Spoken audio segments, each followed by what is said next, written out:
माननीय श्री रामजी लाल सुमन, माननीय रामजी लाल सुमन, 5 minutes. Rules आप बनाते हैं, बना दीजिएगा आगे। माननीय श्री रामजी लाल सुमन, 5 मिनट प्लीज, 5 मिनट बोलो sir. 5 minute. Nothing is going on record madam, nothing is going on record, please 5 minutes. उपसभापति जी,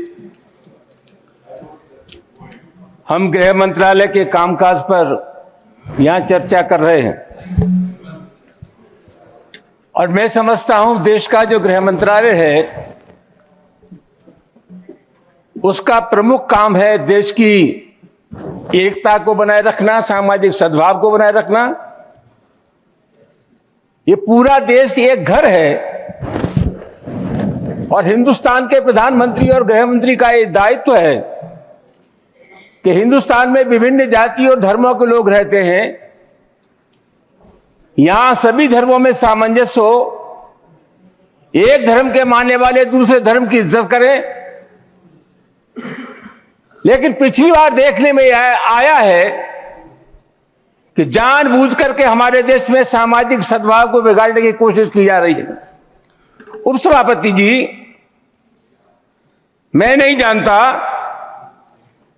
अभी होली का त्योहार था और मैंने कहीं नहीं पढ़ा कि किसी मुसलमान ने यह कहा हो कि हम सद्भावना बिगाड़ना चाहते हैं या होली के त्योहार में व्यवधान पैदा करना चाहते हैं।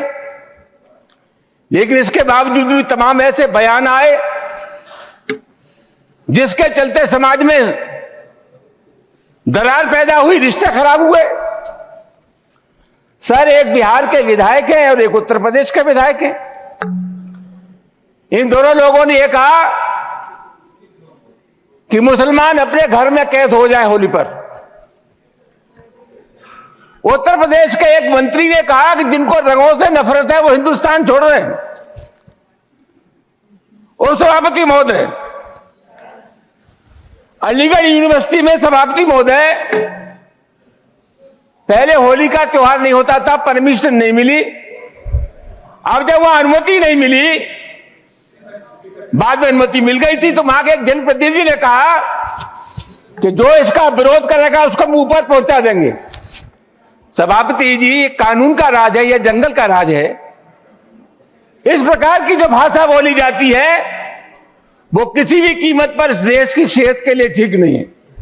और मैं बहुत अफसोस के साथ ये कहना चाहूंगा कि बीजेपी की सरकार है, बीजेपी का कोई जिम्मेदार नेता या कोई मंत्री इस सब चीजों का प्रतिवाद नहीं करता। यह नहीं कहता कि इस प्रकार की जो भाषा बोलते हैं उनसे हमारा कोई संबंध नहीं है। तो क्या हम मान करके चलें कि इस प्रकार के जो तत्व है उनको सरकारी संरक्षण प्राप्त है या इनको भाषा अच्छी लगती है? सभापति महोदय, बार बार कहा जाता है और अभी कहा गया कि जो लोग होली में के त्योहार पर होली नहीं खेलना चाहते, और जैसा मैंने कहा जिनको रंग पसंद नहीं है वो हिंदुस्तान छोड़ दें।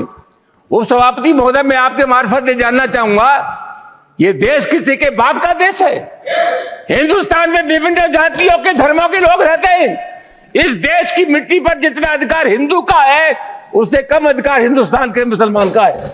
राष्ट्रीय आंदोलन में हिंदू, मुसलमान, सिख, ईसाई सब लोगों ने तिरंगे झंडे के नीचे एक कौम बनाई। आखिरी मुगल बादशाह जफर, उसके बेटों का सर कलम कर दिया गया, बादशाह जफर के पास भेज दिया गया और अंग्रेजों ने कहा दमदमे में दम नहीं, अब खैर मांगो जान की, यह जफर ठंडी पड़ी अब तेग हिंदुस्तान की। बूढ़े बादशाह जफर ने कहा गाजियों में बू रहेगी जब तक ईमान की, तक से लंदन तक चलेगी तेग हिंदुस्तान की। सभापति महोदय, कौन है इसका ठेकेदार? हर बात में एक तो ये बीजेपी के लोगों का तकिया कलाम हो गया है सभापति महोदय कि मुसलमान, इनमें बाबर का डीएनए है। उप सभापति महोदय, मैं जानना चाहूंगा कि बाबर का डीएनए मुसलमान में है।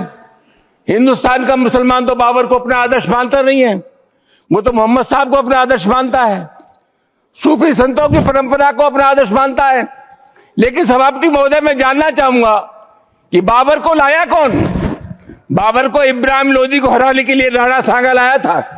तो मुसलमान तो बाबर की औलाद हैं और तुम गद्दार राणा सांगा की औलाद हो, ये हिंदुस्तान में तय हो जाना चाहिए। अगर बाबर की तो आलोचना करते हैं, राणा सांगा की आलोचना नहीं करते। सभापति महोदय, ये बहुत सभापति महोदय, ये देश की एकता आप अनुभवी आदमी है, बातचीत में संसदीय मर्यादाओं का ध्यान रखें, संसदीय मर्यादाओं का ध्यान रखें। Time is over. जो भी चीजें संसदीय मर्यादा के अनुकूल नहीं है, की आजादी की लड़ाई में गुलामी की सभापति महोदय, please your time is over, you please sit.